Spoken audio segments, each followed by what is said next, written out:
using this particular program. Live in one. All right, everybody who is tuning in, um, miracle upon miracles. I have found a program. You can see me. You can hear me. You can see Brian. Oh no, Brian's over there. He's over there. And you can hear Brian. This is Hello. astounding. We figured this out, and it only took me like 50 bazillion tries. But that's okay. Again, that's why I'm an event planner, owner of Trish.O, owner of Trish Star Events, which is an event planning company based in DC, and why I'm not in a data center somewhere out in Virginia. So today I have as my guest Brian Morse, who works with Washington Talent Agency. Brian, take it away. Let the people know who you are, what you do. Yeah, thanks, Trish. I'm glad you figured out this technical, you know. So and I'm glad it was you. I'm glad it was you though, because I feel like you made it really entertaining. So it would have really sucked if we didn't capture this in its full glory. But Well, yeah, I mean, I hope it works out okay and it does go live the right way. Yeah, I'm an agent for Washington Talent Agency. We do corporate events, social events of all kinds.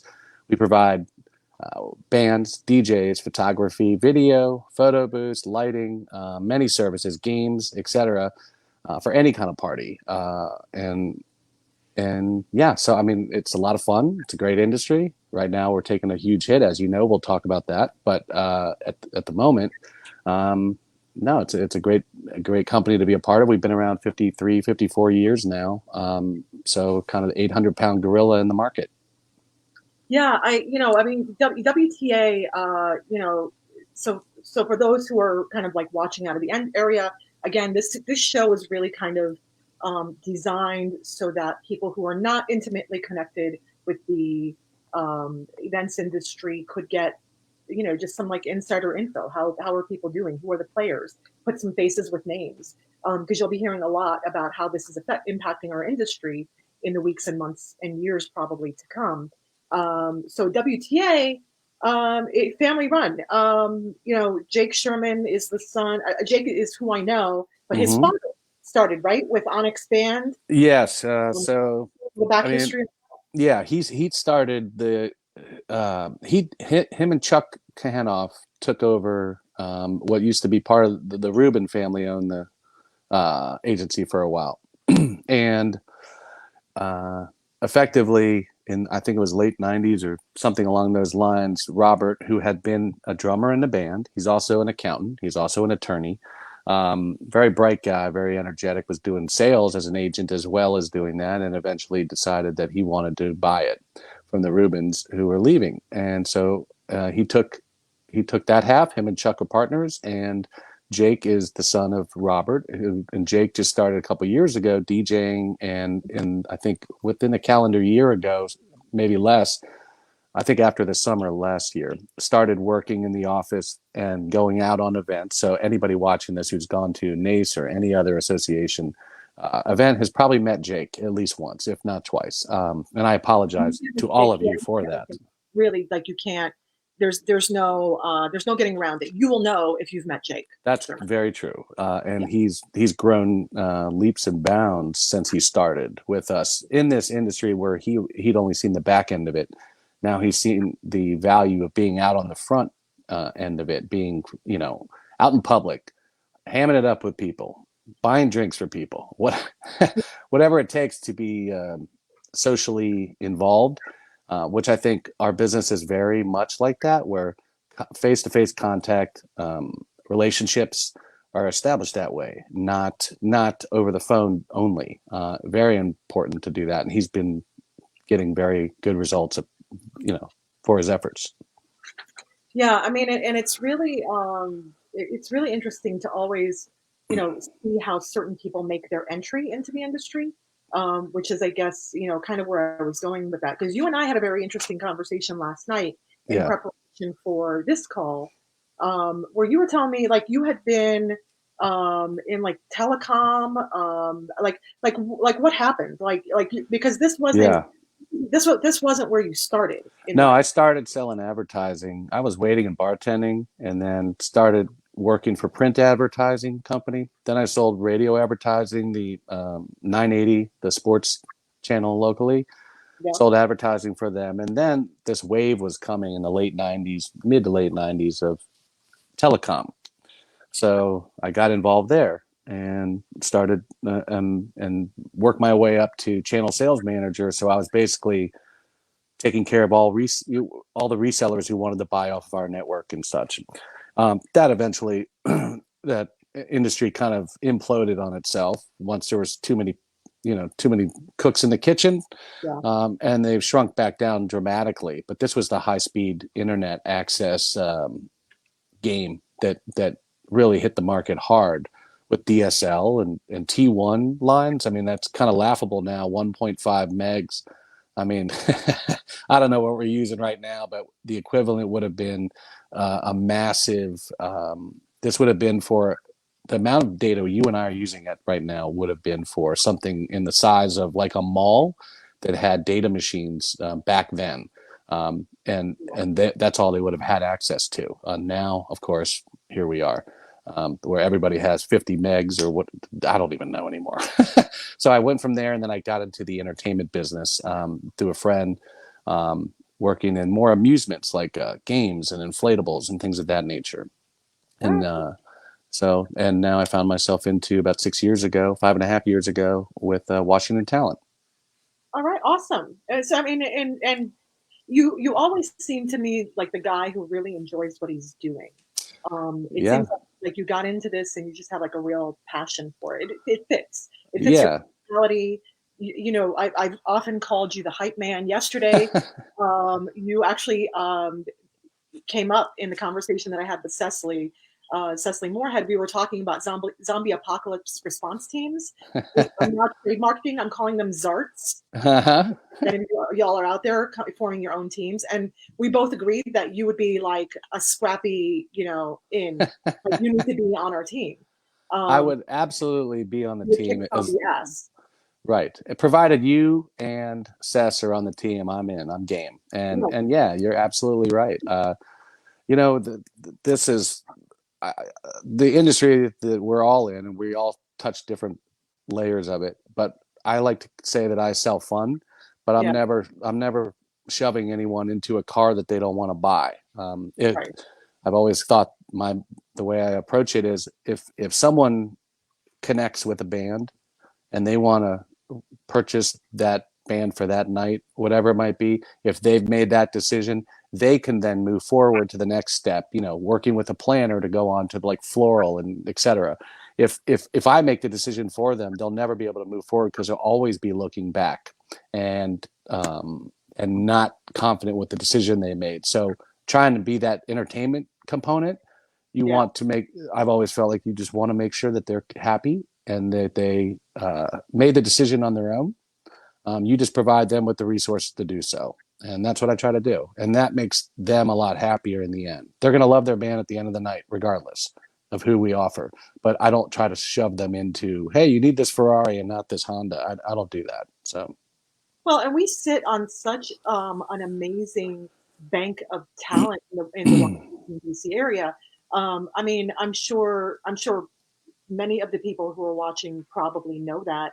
yeah, Um, but if you're not involved in the immediate area, you may not understand like just how talented, just how much talent there is. Um, there's a lot. there's a lot.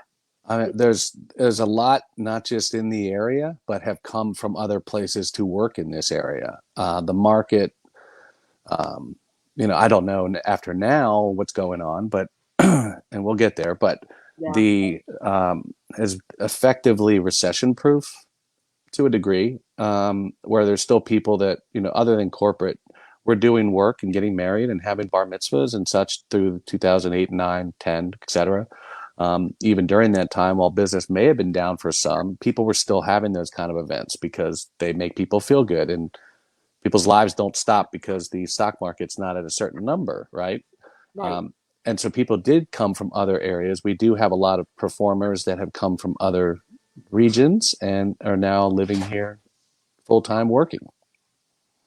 Yeah, So it's certainly a good area for that. But talk to me now. I mean, because you were a really busy guy up until the beginning of March. yeah, Was it like was it like a sudden stop, like the phones were ringing and then the phones just stopped ringing, or they Yes, were yes, yeah. or what happened? Yeah, for new inquiries, yes, that kind of stopped. What ended up happening, though, I've become a logistics manager effectively, whereas I'm taking someone who had an event on April 24th and whatever, any date, this spring, and moving them to the fall or the winter or next year. They're helping them work out deals with their venues to make sure that they get their venue that they want, and that the entertainment that they ordered already, make sure that they're available on the dates that might be available for the venue. So you end up spinning your wheels trying to make everything work perfectly. And I'd say 95% of them have. There's a few that have fallen through the cracks that haven't taken good advice. And I think that just happens based on too many people saying, you got to do this, you got to do that. I mean, a month ago, I let a lot of people know you might want to start evaluating um, your date and start considering new dates, and come back to me with those dates so I can find out if the band you love is available that on any of those specific dates. If they are, we'll put a hold on them, lock them in, you lock in your venue, you're good to go. Um, and it's sad because a lot of people had plans this time Yeah. of year. Now, the corporate phone is not ringing at all. And I think that has to do with what you and I were talking about before we went live, which is indemnity. It has to do with they can't ask their, even though we're not allowed to have gatherings, let's say we were, they're not going to do it anyway, not yet. And Right. so when the government says you can't gather, there is no gatherings, not legally anyway. They can arrest you and fine you quite a bit now. So yeah, I mean, work is taking a big hit. All of us are. There are some new inquiries for 2021. People are still getting engaged, apparently, and setting dates for their mitzvah. But I'd say it's all right now. It's 95% social, or 99 maybe even, just social business. One or two inquiries for corporate that I've run into. Yeah, I mean, I think that's kind of shocked me as well. I've had a number, I won't say exactly what number, but I've had wedding inquiries, I've had mitzvah inquiries, Mm-hmm. I've got a couple. I'm putting together contracts today for some clients. Yeah. And none of it is for anything immediate. Like Right. one is for like November of this year, but everything is past that. Right. Because I think people, especially when you're dealing with, social is always the long game, right? Like, Right. I think that a lot of people, especially people who, you know, given that we have a very low barrier of entry into this industry and people enter the market very suddenly after deciding to get into business, they don't realize that you may not be turning a profit. You may not be working these events for 6 months to a year to a Yeah. year and a half to 2 years in some certain instances. So and that's different from corporate, because corporate, I could get a call today for a job in the next 2 weeks, Yeah. because companies are like that. Yep. Um, so It that is that's long game also. And then with yeah, mitzvahs, it really, what drives a mitzvah date is the yeah, date that the synagogue gives them for for them to do their yeah. service. And Uh, that's sometimes 2 years in advance. what's that? And that's sometimes 2 years in advance. Oh yeah, and it's very competitive, and there's a lot of jockeying for specific dates. So, in other words, if one family has close ties with uh, three or four other families, they don't all want to do a mitzvah on the same date. So they start working together to get with the synagogue. So they have their own logistical things. But yes, that's why it is 2, sometimes 3 years out. But that is the time to, especially for mitzvahs, is to jump on board. And I always say it's like a buffet, right? What we offer, or any other company may, be the first one in the buffet line. Don't be embarrassed by it. Make sure you get a big piece of chicken with a bunch of gravy, versus being the last one in line with a dry piece of chicken left in an empty tray. So jumping on board early is the way to go. Yeah, I was just checking to make sure that this was still working, because I'm so gun shy at this point in time. Is it working? Is it working? I was checking my phone. I was literally checking my phone just to make sure that we were like in fact live and up and running. But You are looking live. yeah, we are looking live. But I mean, so what was fascinating to me was that, I mean, so you've got all these sort of like business things that you're working on, but you've decided to take like a deep dive, like a head first deep dive into the deep end. Um, no breathing apparatus into all the government, the Yep. loans and the COVID information out there. We were talking about things, but putting out information as a NACE board that Mm-hmm. could be really helpful to people Yeah. going forward. And you just had like this mountain of information already. Yeah. So I don't know if you wanted to talk about that. Yeah. The one thing that I think a lot of people forget that there's a lot of resources out there, Yeah. but your best resource that I've learned anyway now effectively by exercise is your congressman or congresswoman. Their job to their constituents, not when you see them debating on the Hill or on the news, yelling at the other side. No, their job to the constituents is to provide resources and information and respond quickly to every one of them.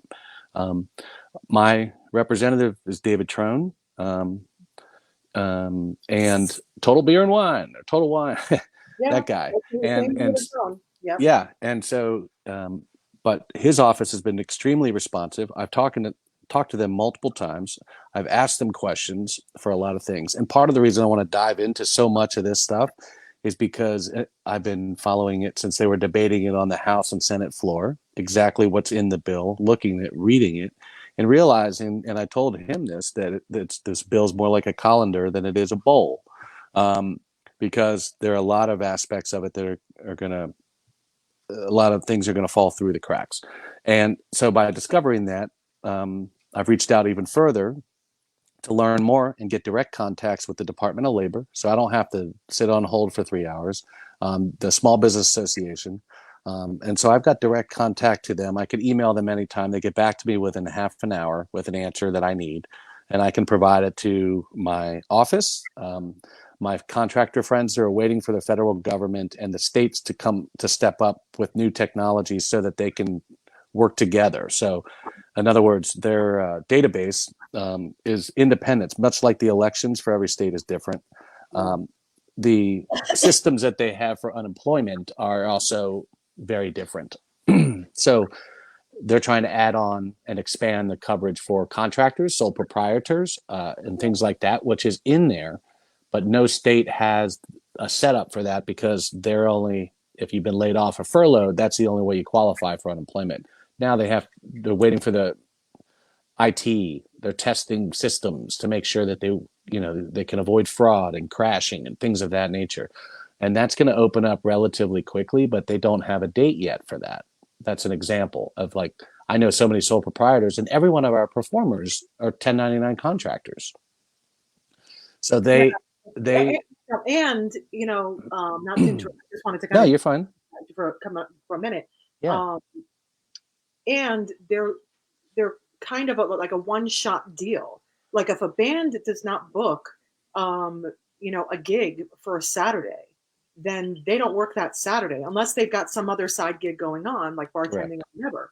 Right. So and when we come back and they do get booked, that's it.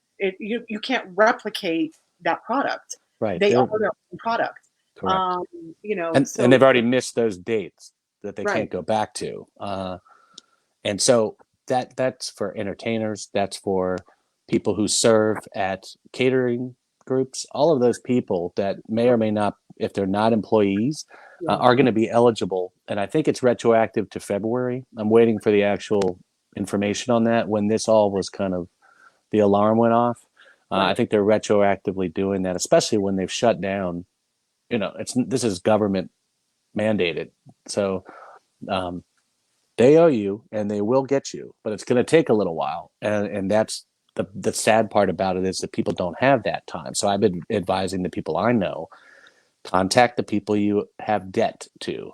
So renters, Yeah. contact your landlord, mortgage companies, contact your bank, credit card credit cards you have, contact your bank, let them know, try to get deferrals on payments. Most are going to work with you anyway, because the last thing they want is bad press, number one. Number two, the government's going to force them to anyway. And so having that direct line of communication with those groups, if you have no income and you cannot pay those bills, it's better than just sitting around saying, I can't pay it, I'll just deal with it later, because they'll waive all the fees. If you call them, they'll work with you. That's the best line you can do there. In the meantime, the problem with waiting for the government, as I always say, the federal government's basically on the moon, right? And it's always been that way. So it's going to take forever for anything to trickle down to us on this little dot on Earth. And don't rely on that. Be aggressive. Contact your representative. Let them know, by the way, I might be missed in this whole process, and explain why, so that they're actually expanding into another phase, another bill. And phase 4, they're calling it, where they just did phase 3 about 12 days ago. They need to know, your congressmen need to know what has been missed, because they're in a bubble. They don't know, they're not out there day to day. They don't know that what you and I do and other people that we know do. They need to know if those parts are being taken care of. And if they're not, then you have to tell them, so they add it in the next bill. And that's our duty, is to tell these people in the bubble what they've missed. Hot button issues that you hear on TV are like the smallest portion that you even have to worry about. You need to pay attention to what's happening locally. Your local representatives, also your state government, is pretty good too, but they're just not as they don't have the big bucks, right? So the money has to trickle from the federal to the states. So the key is get on top of your congressman and reach out to them, their staff, and let them know your issues. Ask them for resources. I'm doing every week. I've gone on a webinar with David Trone. He's got agencies from small business all the way on. That's another way you can get and stay in contact with what's happening in real time. So I'll give an example. There was a big hiccup in this recent bill that people on Social Security who never file taxes because they don't need to were going to be left out of the stimulus check program. And a bunch of senators said, wait a minute, there's a problem here, after the thing had already been signed. Right. And instead of what they're doing, instead of having to go back and wait until next time, or go back and redo the bill and get it re-signed, they can do a letter basically sending a letter around the table everybody's cool with, a quick correction, and correct it inside the agency that there was a problem. So they're able to fix things once they know that they're there. And again, we talked about the colander in the bowl. You don't know what water is going to fall through that colander until you turn on the faucet. They're going to start discovering that, and so are we. The best thing we can do is to communicate that, and that's not ranting on social media. That's contacting your congressman, who can actually address it, and something can get done about it. And the more you let them know about these things repeatedly, tell all your friends to contact them too. Your strength is in numbers, but don't yell, don't scream. Establish relationships with a couple of the staffers or staffer that you might talk to. Get their email address, they'll give it to you. Contact them, be cordial, and they'll get you the resources. I mean, I've got them, and I was nothing but cordial the whole time, and I've helped them a lot with some of the new phase 4 thing that they've missed. So, well, that's pretty awesome. I mean, that's an amazing way to use your time, because I think that a lot of people, they're talking about how to be constructive at this point in time, and excuse me, supposed to do that. It's just allergies, people. It's just allergies. I'll put that out there. But so people have different coping mechanisms, right? Yeah. Some people are taking this time to decompress, and they've been finding that they've been so busy that they, just the simple act of vegging is how they're going to cope best. Right. It kind of seems like this is how you have found your way of dealing with the madness of what's going on. Yeah. So have you found this therapeutic? Like, has this been like a yeah. good? I've always, Yeah, I've always been interested in this stuff. Like, Yeah. I'll nerd out on some C-SPAN and just watch these guys talk to one another, because what you see on television is theater, and if you don't know that, it's because you're not seeing what they do on the inside. If you only see little bites of this person yelling about this person and these people are evil and these people are great, it's nonsense, because they when you hear them debate or you watch them debate, um, it's not all fire in the sky kind of crazy. It's actually, they're talking through issues. The reason they debate in the format that they do is so that it is, like a stenographer will have everything down for the record for life. I mean, every debate that's ever happened, there's a record of that in the archives, Right. and the information being discussed. It's also a way for them to talk through things that their constituents have had issues with. But I love this stuff. So for me, it's interesting. I'm interested in it because I don't think I'd be very good at it if I wasn't. Just like what we do for a living, you know? Yeah, like you have to have a certain passion for it. Like if Right.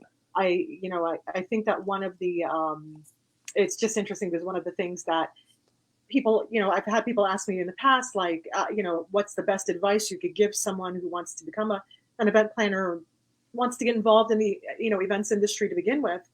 And my number one piece of advice is you better love it. Right. Whatever segment that you choose to become involved with, you better be doing this because you love it. Because Exactly. it may not be profitable. Maybe it will. I mean, I can't dictate that. Maybe it'll be profitable. Maybe it'll cost you money. Maybe it turns into a really, productive business for you. Maybe this is nothing but a lovely hobby. But if you don't have the passion for it and the drive for it, Yeah. please get out of the way. Please stop. 100%. I mean, Yeah, there are jobs out there. I mean, and I'm not knocking any of them. We've all right, done them, at different levels. Where, let's say you're the movie theater clerk who's serving popcorn, right? right, Okay, you can fake that job until you make it, right? That's right. a little different. You make a living. It Right, pays. Yeah, right. But this is an industry that if you don't have the passion, it shows very quickly, and you weed yourself out.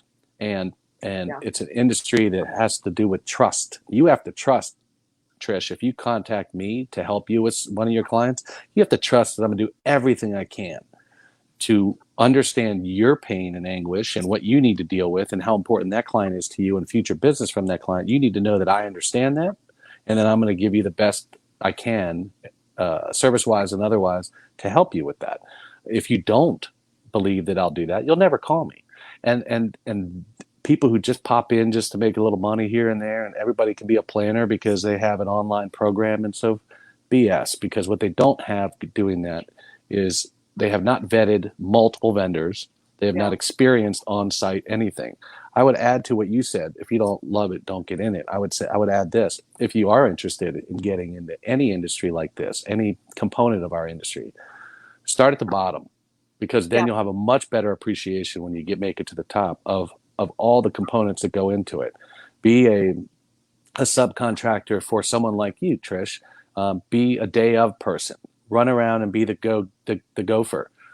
If you understand the flow of an event and you've done 20 or 30 of them, now you can see and identify and anticipate issues happening, and you can actually be of value to the person you're working for and the most important, the client in the end.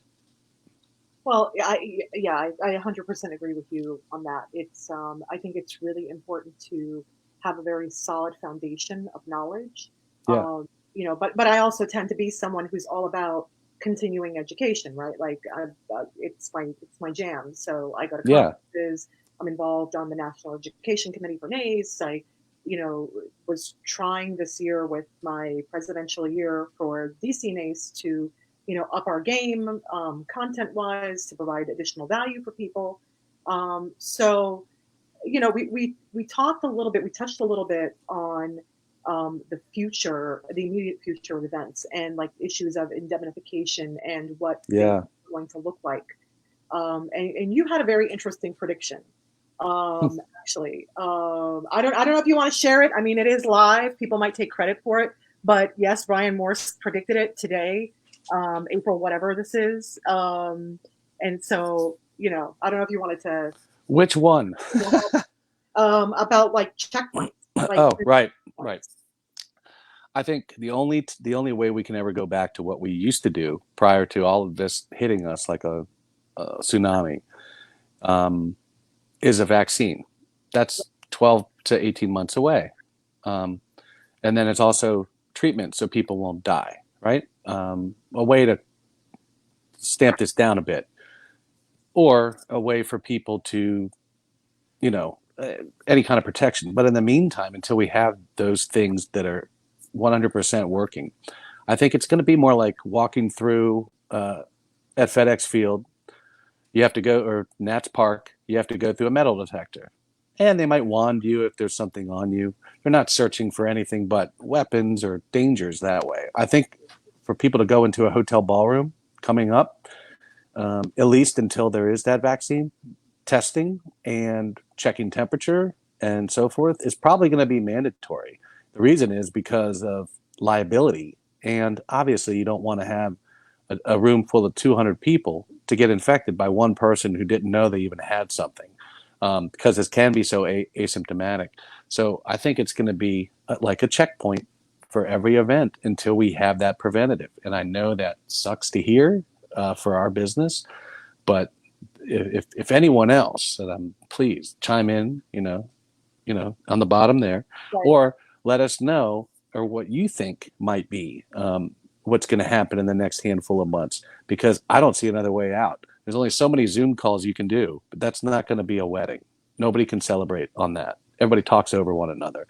Let's be honest with the industry. What's going to happen? Are the venues going to want to take the liability of doing events once the governor says yes, you can gather again?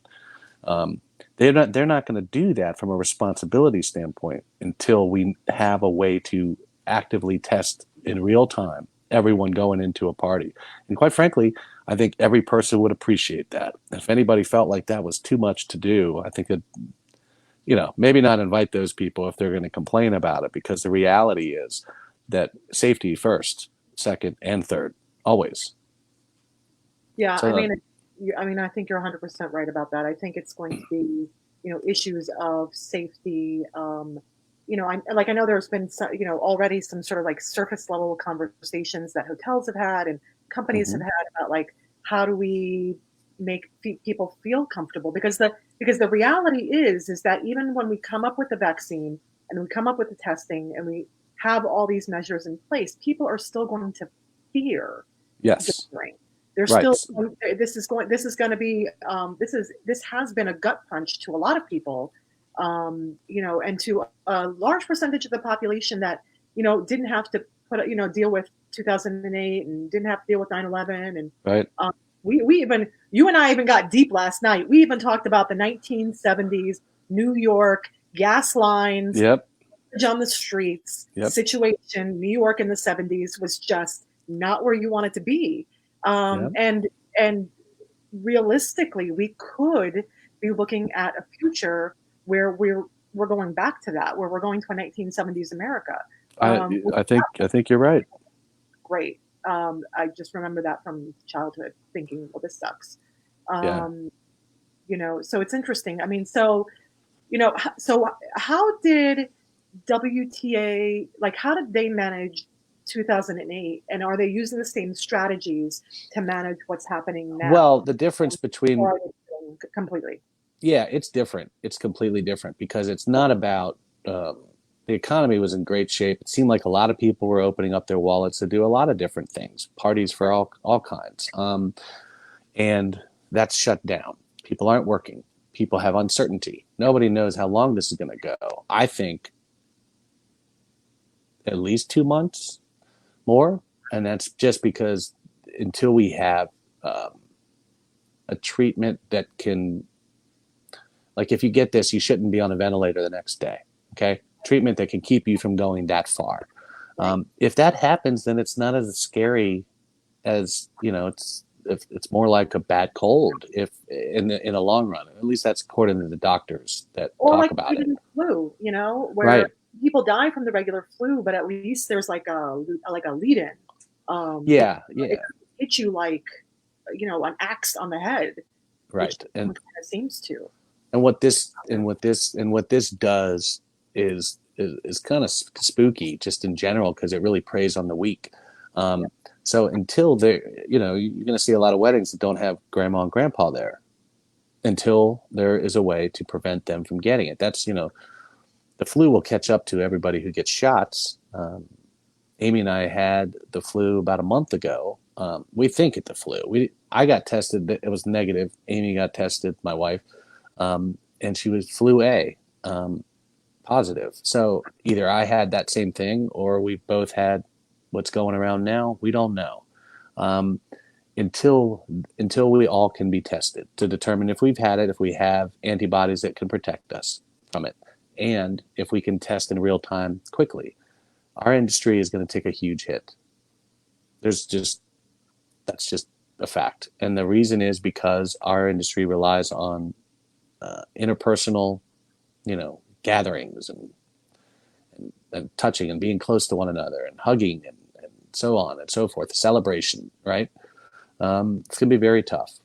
So I think maybe by June 1st, if they can stamp this down, I think there'll be many more treatments available. Every week, they're coming up with new things that they're trying. Testing right now, the priority is on the sick because they're limited on what they have. But this is a pandemic. We talked about this too last night, Trish. Every smart person in the world is working on the same research. Right. This is going to happen very quickly. And if we lift some more regulations with regard to the FDA and allow more trials to happen quickly versus let's wait, 2 years to discover if this is going to work, because we don't have that time. Right. I think in a couple of months, there might be some treatments that are actually shown to work pretty consistently. And that may allow people to get out and realize, it's not as scary as we thought. Yeah. But And who knows? but you're right. It's like, who knows? Right. Really when it kind of gets down to it. So in the meantime, it's like you and your wife, have you ever spent this much time at home? I Like, work from home, so yes. okay. So this is like this is normal for you guys to deal with that. So For do me, you, yes. yeah. So what tips then could you give people who are Hmm. dealing with the suddenness of close quarters out there, from a pro? Yeah. Well, it from my standpoint, I have to go outside a lot anyway, and my Gotcha. wife too, with the dog. Yeah, yeah, yeah. Lucy needs to do her business, and she is not potty trained, so she's house trained. So then that keeps us kind of fresh to be able to go out and take a walk when it's nice out, or go out on the balcony and get some fresh air. But that's about it. So other than that, it's literally try not to kill your spouse. That's rule number one. Okay, And I that's the heard her advice. laughing in the You heard background. her laugh, yeah, exactly, because Yeah, she yeah. has A she has number one. already thought about it multiple times, and I don't blame her. All of you out there who know Trish, who know me, you probably thought about killing me too, and I understand that. So I'm good with that. But I think you have to slow down and realize that every single person that you know in your head that you've ever met in your life is dealing with the exact same thing. Yeah. If you dwell on it every single day of how crappy this situation is, all you're going to do is do more damage to yourself and the people around you that you love. So you have to just say, we're all doing this. Everyone is. There's no fear of missing something because everybody's doing it, right?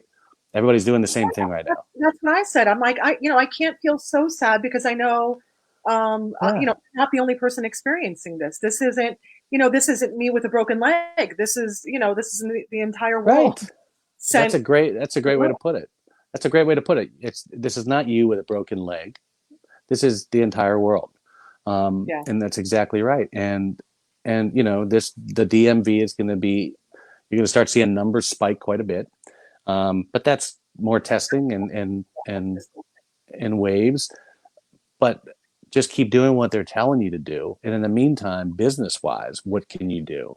Well, you know what you can do? You can start forecasting out potential problems, such as if you're not seeing any movement in what the government's saying, what you're allowed to do, start looking at your June and July and August clients and start talking to them honestly about, let's get ahead of the game and not be the last ones in, right? yeah, So it's like the April and May ones. I was doing that in end of February, really in early March, saying, listen, guys, we might need to start looking. And a lot of them have benefited from that. Some of them moved to October, which is usually the busiest wedding month now, and we're able to get Saturday dates. Now I'm also seeing people who waited too long getting Friday and Sundays. So what can we do in the meantime? Like 4 of my weddings have moved to Fridays, Right, because they just could not. They got bounced. They got bumped out of their venue, right. or they had to move to a date that was just naturally a higher price Yep, than what they had originally chosen anyway. correct. You know, and you know, and so they're experiencing that conflict. And what's interesting to me about the industry that you're in, because again, you all focus on very, like supplier driven product, like the supplier is the product, Hmm. as opposed to a commodities situation like the florists and the caterers out there Right, who are booking now into the future, but they don't know what these prices are going to be, right. right? Like, like one freeze of orange crops and everyone's orange juice jumps up for a good 3 seasons in That's terms of right. price. Imagine what that's going to do to roses. So, Yeah. you foresee then any of the vendors that you work with, the photographers, the entertainers, um, modifying their pricing, changing anything that they're doing, staying the same, discounting? Has there been like conversation around that? I think at some point, let's be honest, your industry, my industry, everybody in this business, in this industry, we are supply and demand. Yeah, That's it. true. So if the demand goes down, then the price has to follow it. Yeah, And or if the supply is way, way, way high, which is going to be because most of these people want to get back into the industry, and a lot of people aren't going to be doing events, so that also might drive the price that way. I think we're going to have to see what the market says, like the free market, meaning the people, or what are they going to, and like you indicated, resources. Are we going to run out of oranges? I don't know, but again, it's a good example to realize that if you are a customer looking for something, that to really think things through what you're dealing with. And every one of us are in the supply and demand curve. We don't have a choice. We can set our price based on how much people want us. Like our top band might be more expensive, not because we say, they should be more expensive, because they're getting booked 2 years in advance. right. That's how the demand is. So the demand will drive that. And I think we're all going to take a hit on that. And I think there will be some correction. I do.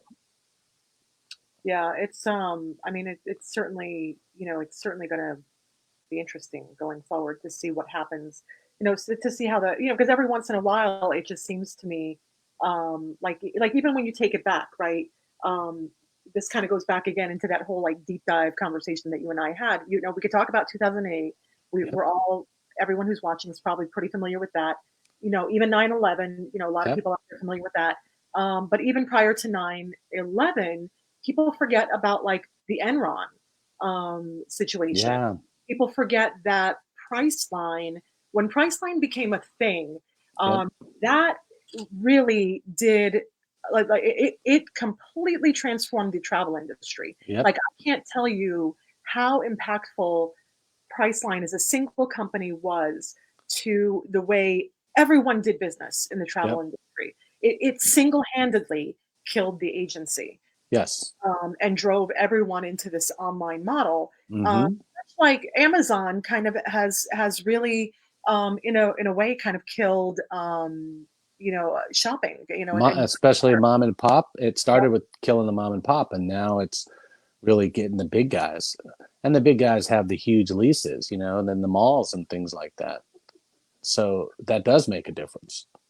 So then in terms of like future thinking, um, again, being on the entertainment side of things, what kind of, like if you could write the future, if you could write it right now and dictate what the future looked like, I'm sure you'd probably make a lot of changes to the way things have been done already. Yeah. Like what would you want to happen in the Well, future? first of all, I want all of you to know out there that the biggest issue we're going to have in about 20 years, 30 years, is we're going to have a COVID liver. Okay. Because we're all drinking way too much. Let's be honest. So that's number one. But no, the way I think, Some I, hard doctor visits for a lot of people. oh, Oh yeah. So people, everything in moderation. That's my advice. Not that I take it, but I'm giving it. So, but here's the thing. I think in our industry, we might have to look at doing as much as we can in outdoor venues or space. Like, I'll give you an example. If you go down to Florida, every restaurant and bar has 30 to 50% of their capacity outside. Yeah, patio space. Yeah. And patio, real patio space, not out. We have outdoor dining, and you walk through Pike and Rose, and it's just tables on a sidewalk. That's not outdoor dining. Okay, so Right. I think open air space is going to be in high demand, rather than bottling people up in a venue that is, a dark ballroom that you have to light. I think it's going to change quite a bit that way. I think a lot of people are going to say, well, what can we do responsibly? Well, here's how we can gather responsibly: is we can do something at a more outdoor space. I think that's going to happen in a lot of ways. I think those vineyards and other places that are built that way, and have the land to do so, are going to benefit a little more in that way. But I also think, again, we're all creatures of habit, and all of our habits right now that we're used to have been taken away. So what do? We can't just jump back in and be what we were prior to all of this. It's not going to happen. Everybody's going to be a little bit different. Things are going to change dramatically on how we connect, and it's really hard to write that, only because everybody behaves differently. But I think we're all still the same in that we have an urge to get together. So I think we're going to get back to pretty close to what we were doing. I'd say the ones that are innovative enough to figure out checkpoint strategies are going to have an advantage over other people that don't care. Like, I'm really looking into, once this stuff has been established, everybody has it in the world, it becomes very cheap, getting testing equipment and getting stuff like that. And then, like if you go do an event at Smoky Glen Farm, for example, Right. um, they also have the ability for you to reach out to medical personnel who can help with bee stings or, falls or whatever. People having medical issues being outside in the heat. Um, Hire them, and those medical people being at the door of an event should not scare people. It should give you, peace of mind if they test everyone, quickly get through that, and then everybody can go and have a good time. I think if it's going to be like that for a little while, I think that's okay. I think we can all handle that. We're all sitting at home right now. So if you have to wait 5 minutes for a test before you go into a party, have a cocktail in your hand and wait 5 minutes. And then, I think that's going to be the new reality until this becomes more like the seasonal flu, where everybody's vaccinated from it or has had it, etc. And that's what I see going out there, if that's what you were asking me. If not, then forget everything I just said. No, it's fine. No, that was a good flow. And I think that what's kind of interesting to me is that before this all went down, we were having conversations about like the Whitney Houston hologram concert, and Yeah. like so against it. And now I'm kind of thinking of like, I don't know, this might be a thing. Like people might want to do holographic entertainment. Like the I virtual first dance you could Yeah, have in everybody's living room. They could watch. Again, though, I think our urge is to connect, not to remain disconnected. yeah. And I think We're gonna that always want physical connection. we Always. are. So if too many people focus on what we can do now when we are supposed to be separated, and not think about when we have to come back together, what we do to do, to get back to somewhat normal, um, those are the people going to be left behind. I think you have to start thinking of how we're going to get back together, and then smart strategies that you can advise your clients on, Right. and where are we going to bridge the gap? I mean, I've been saying for 2 weeks now, and it's happening with grocery clerks, that they're starting to get sick, and then the airline flight attendants, they're starting to get sick. How are people going to get from California to Washington, D.C. to attend a wedding? Are they going to want to? Are they going to take 3, 4, 5, 6 days to drive? I Right. don't know. Those components are going to be difficult. I think we're going to stay. A lot more people are going to be regional unless they can drive somewhere. I think that's going to be a big challenge for everyone to be comfortable to do again. We're talking before there's a vaccine readily available, and I think that's going to be a major impact on also venues that have 300 or 400 people. I don't think you're going to have events like that size for quite a while. I think all the staff at these places, they're front line, right? Hotels and other caterers and other people like that, they're serving food. They're in the midst of everything. They're going to require certain things from their insurance, I'm sure. Distancing and otherwise, I think is still going to be very present. So I think anybody who comes in with a strategy to attack that is going to be more valuable than someone who just says, we'll get together when we can. Now, somebody who's actually talking it out, you're not fear mongering when you're doing it. You're providing facts and potential scenarios to people so that they can think them through themselves. And they might have a better idea than you do, but you've given them the spark that has allowed them to channel that information to you, or a suggestion, let's say, or a way to do something different. Yeah, I think it's important. I think you're right. I think it's important that we talk this all through. Like I said before, I think it's really admirable that there are a lot of these sort of like groups and a lot of information out there that seems pretty generalized. Uh, Yeah, but I think you and I are on the same page. Like generalized information is not going to help me pay my bills. nope, I need specific information as to how I can specifically affect my own business. right. I think that the only way that that's going to happen is kind of like in what we're doing. Like having these conversations, having people weigh in on the conversations, Yep. and we've just been so historically an industry that is about being insular, right? Like most of the people that I know in the events industry really are just firmly connected to people within the events industry. Like unless you have a spouse that's connected externally, unless you have like a robust family and personal life that connects you to sort of external industries and other industries, Mm-hmm. uh, and maybe that's just a product of being in DC. Because I tend to find that I've worked in New York, I've worked in Miami. DC tends to be that way, where it's very much, each industry that if you're in finance, your friends are in finance. If Finance, you're in government, absolutely. your friends are in government. And the events industry tends to be the same way. So what I'm kind of hoping that comes out from all of this is that we find a way to break, that shell, those exterior shells, and bump into each other more frequently, and take tips and tricks. Like all these hill staffers, how are they managing their lives Yeah, and careers? they're How not. They're not sleeping. Yeah.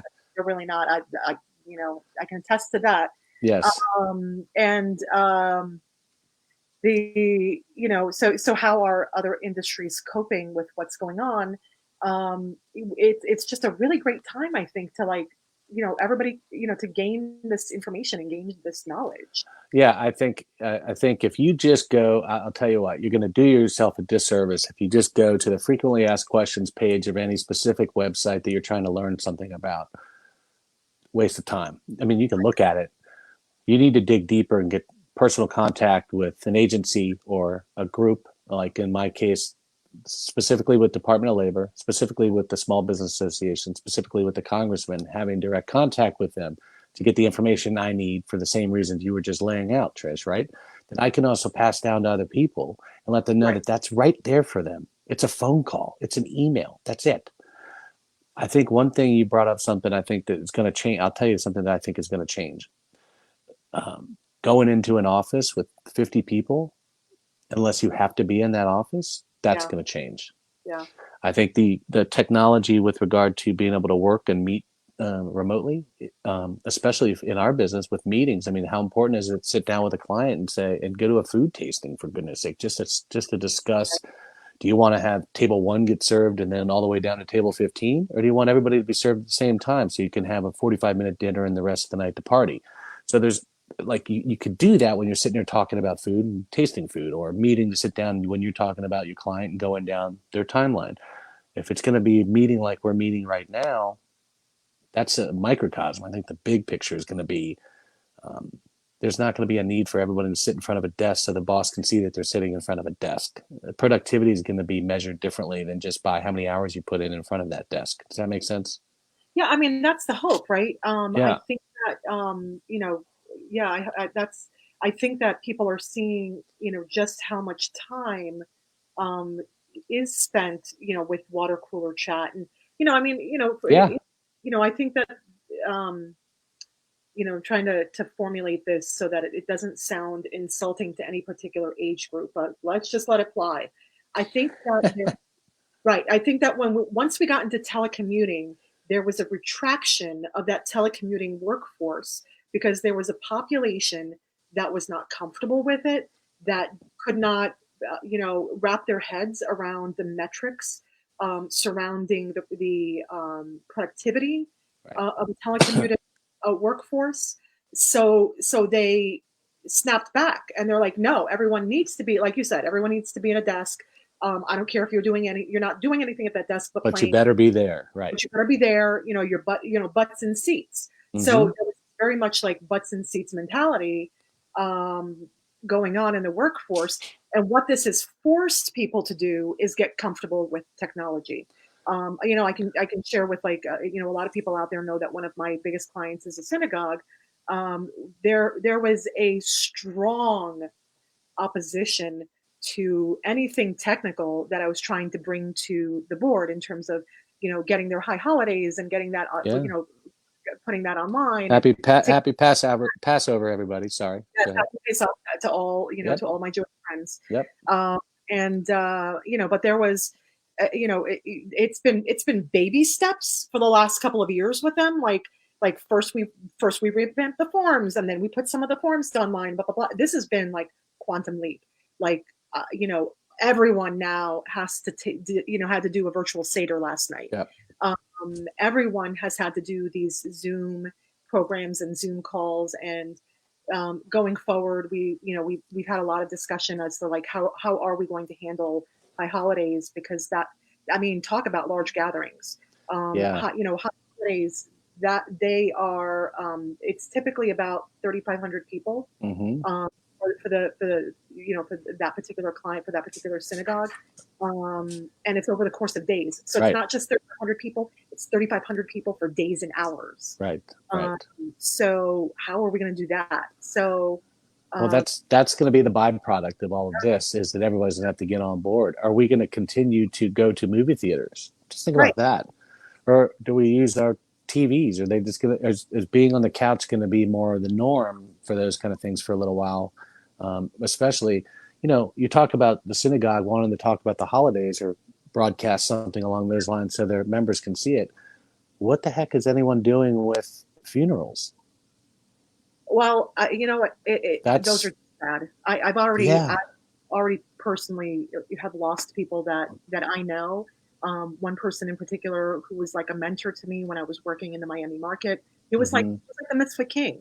And then I just saw like randomly on his Facebook page, someone announced that he passed away from corona complications, and it was heartbreaking, especially to know that he, in his final days, he was alone in the hospital. Right.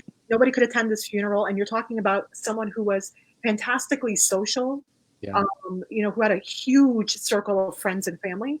Um, so I know that it was like it was tripling up, right? Like it came down suddenly. They couldn't be there for him when he was sick, and now they can't memorialize his It's passing. it, and that I think is going to be affecting more and more people. It could be me, it could be you. I hope not, but again, it's going to affect everyone in some way.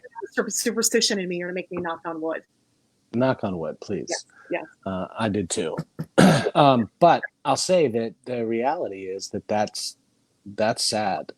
Um, that's the one, and I don't want to bring us down here, but that is one of the components that I think about that nobody's discussing, because they're treating not just as a gathering, but they're treating that body as something that could still continue to spread this. Is that what I'm hearing? And I'm not sure if that's correct, but they're keeping everybody away from that. because they don't know, because they don't really know. They don't know exactly. And Until you have further information, there's no sense in, um, you know, bringing that upon a population right. when you really don't know just yet. I Yeah. know, and I think one thing everybody could do with regard to learning more about this kind of stuff, what to do, is again get out of the realm of what's being presented to you. It's not a football score. How many people have it? How many people died? I mean, that's so irrelevant. That doesn't help you or I. What does is understanding what you can do to prevent yourself and protect the ones you care about the most right now. And if you can't gather, if you can't go to the hospital to see someone who's sick, et cetera, at least for now, and which again, I think when people can test to find out if they've had it and have the antibodies, that's going to change. I think when people can be tested in general or kept away in some way, shape, or form, those aspects are going to change a little bit. But where we are right now is tough. It's tough. Um, and this is a technology. This is a Yeah. technology that we're using right now that I think, like you indicated with regard to your synagogue, is going to be far greater and more prominent. You know, it's not, maybe synagogue looks more like, you know, Joel Osteen TV show without the audience, but it's Right. someone speaking, right? Someone speaking to you, maybe having the ability at some point with the technology so that you can not only be in the audience watching something happen, but be able to interact with those people as well. And I think those things, you brought up the hologram thing. How cool would it be to do a virtual Q&A with your rabbi on, with the hologram version? You film yourself asking the question, it pops up on the screen, everybody can see you do it. You can wave to everybody who's watching something. You know what I mean? No, it's like, and how do we manage, like, Easter, which is just, around the corner. And it's going to be interesting. I mean, so, because I know people know this on a very surface level, but the events industry really does encompass the circle of life. It It's does. everything from the celebration of a birth to the memorialization to a death, Yep. everything in between. Mm-hmm. Think about everything that we celebrate and we gather for. That's events. Yep. And that's as varied and as massive as we are Mm-hmm. in this industry, and as affected as we've been in the industry. But I think you're right. I think what you have to do is kind of like just keep thinking about moving forward, like one foot in front of the other. Right. What's the next step? So we don't have this. What are we going to do now? Right. I think planners by our nature, we're always thinking about plan A through F, and when that Yes. fails, just keep moving down the alphabet. And when you get to Z, switch to, I don't know, Latin or Greek, because that'll be a whole other set of characters to work with. Completely. Um, yeah. So I could use we're it. I could use a euro right now. By the way, I've been starving for one. really. Yeah. Really, is that your? Well, let's. We're at that 1 hour mark, so I Yeah. want to be respectful of everybody's time. Yes. So let's leave it there. When we come through all of this, and you can go out and you can do whatever the hell you want. What are you eating? Oh, I know exactly. My wife and I are going to go to the Palm or one of those places and get a way Yeah, too expensive steak as soon as we can when we're yeah. allowed to. By the way, speaking of, you're you're Greek? Yes. Okay, Yeah. so maybe that first meal will be you pick a Greek place and then I'll come and get a gyro, and you can have a souvlaki or whatever you like, and we'll do it from there. I haven't really tested a whole lot of the Greek places around here. I'm a little bit funny that way. I don't tend to, in the places that I've lived, really explore the Greek restaurants because I've Uh, always preferred my mother's cooking. yeah, I mean that's the whole thing too, and I get it. So I get it, Always. but Like if there a dinner is lot of good, I know, but a lot of those restaurants, they're good. not the They're good. commercial ones, Yeah. but there are ones that are still someone's mom making food for everybody who comes in there. There still are the home cooking from Greek, um, Right. and that's probably you'll probably be more connected with that than you would with going to the cafe place or whatever that just is a takeout joint. Yeah. True facts. If I don't walk into a Greek restaurant and I see at least a woman named Helen, Olga, Katerina, Then it doesn't uh, count. it's got to be one of the like it's got. I mean, it's got to be like legit Greek for Yeah. me to give it my thumbs up, my stamp Yep. of. Um, And there are places like that. and I see some 18-year-old and he's cooking my meal. Like, no, no, no, go get your grandma. Yeah. Where's your yeah? Because I can't deal with you. I need Well, a real deal. well, we should do that then. And You look, should. I appreciate you linking up with me today. This was fun, right? This was Yeah, long. and if anyone out there who knows me wants to reach out, I'm happy to provide the information that I've already acquired and will continue to. And you, What's a good way? Like email or like how yeah, do they? email Brian Brian at washingtontalent.com. Perfect. All right, Yeah. Brian. Well, thank you so much for being my Thanks, Trish. successful test subject today. I'm so happy I that gotta this worked. say though, Poppies was my favorite. That's an inside thing, people. Poppies was my Yeah, favorite because the blue screen. I can't wait to have fun with that next time we have a meeting. that's that. So Christy, if you're listening, Brian's already got like a whole presentation around that blue screen. Hey, listen, you be Yeah. safe. Everybody out there, be safe. Thank you. All right. Thank you. Have a great day. All right, bye bye.